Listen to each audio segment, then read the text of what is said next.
যারা ভুক্তভোগী আজকে প্রায় 10 মাসের মতো হয়ে যাচ্ছে, আমরা আমাদের সন্তানের কোনো রকমের সুবিচার পাইনি।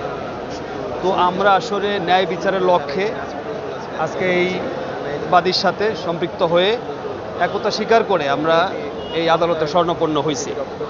আসলে আমাদের এটার যদি একটা আমরা ন্যায় বিচার পাই, তাইলে হয়তো ভবিষ্যতে এরকম কর্মকাণ্ড করতে বা যে কোনো ডিপার্টমেন্টেই হোক, তখন তারা সাবধানের সাথে কাজ করবে।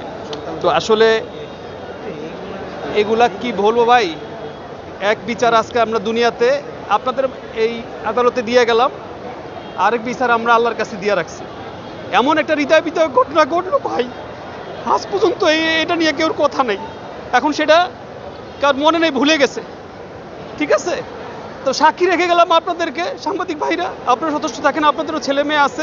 আমরা ভাই দলবল করি না, আমরা কোনো রাজনীতি করি না। বসুন্ধরা টিস্যু, অশুদ্ধতার বিরুদ্ধে এক বিন্দুও ছাড় নয়। আমরা আসছি আমাদের ছেলেদের সৌন্দর্য যাতে কাউ আর ভবিষ্যতে এরকম পরিস্থিতির না শিকার হয়। ঠিক আছে, আর বাকিটাও আল্লাহর কাছে দিয়ে দিছি, ওইখানে জবাবদি সবারই করতে হবে। কারো না কারো তো ত্রুটি আছে বা দায়িত্বের অবহেলা আছে, বিদায় এরকম একটা ঘটনা ঘটছে। তো আসলে আমরা কি বলবো, মানসিকভাবেও আমরা এখন পর্যন্ত ফিরতে পারি নাই, সুস্থ না। আমরা পারবো কিনা আমরা জানি না। আমাদের যদি বাসা বাড়িতে যান তাহলে বুঝতে পারবেন, একটা মানুষ চলে যাওয়া মানে একটা ফ্যামিলি ধ্বংস হয়ে যাওয়া। ভাই আমার একটা ছেলে মারা গেছে তা না, আমার পুরো ফ্যামিলিটাই শেষ করে দিছে। আমরা কেউ সুস্থভাবে জীবনযাপন করতে পারি না।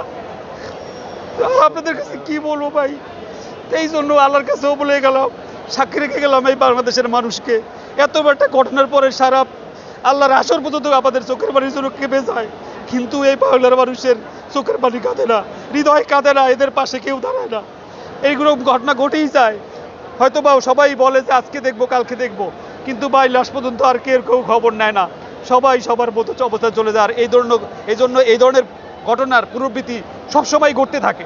তো এইভাবে ঘটতে থাকলে আজকে আমি এটার দায়ভার বহন করতেছি, কালকে ভাই আপনারাও এটার দায়ভার বহন করতে হবে।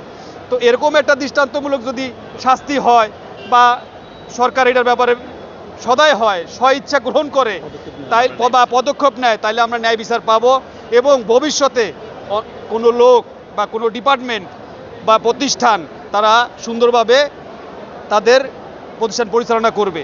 ঠিক আছে, আর বাকি জিনিসগুলো তো আপনারা জানেনই কিভাবে কি ঘটছে।